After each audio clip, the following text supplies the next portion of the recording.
Well, I think we have to look at the specifics of it, Terry, as to whether it's going to be a good deal for the states or not. Here's what I'm happy about. They finally did something. I mean, I don't know. I'm like, I think most other citizens in this country are sitting around saying, you know, what the hell are they doing down there? And you know, they don't talk to each other. They talk at each other.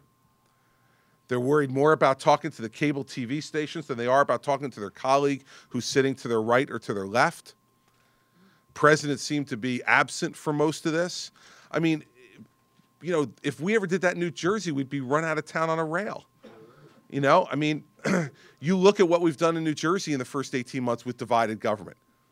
You know, divided government is a challenge, but it's not impossible.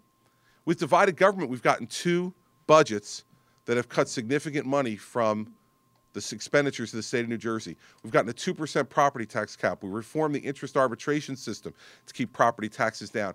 We have put forward $132 billion in savings for taxpayers over the next 30 years by reforming the pension and public health benefit system to protect the pensions of those people who are collecting them and also to try to help to save the taxpayers.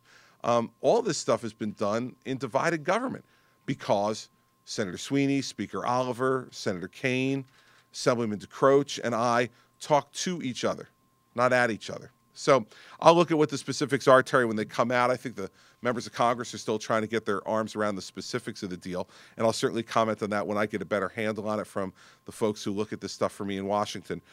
But I will say that I join, I'm sure, hundreds of millions of Americans to say I am relieved that the Congress and the President finally got around to doing their jobs, not a moment too soon.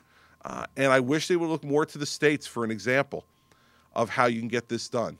And whether it's me in New Jersey with divided government or whether it's Governor Cuomo across the river in New York with divided government, we're both setting an example. So it's not a Republican or a Democratic issue. It's a leadership issue.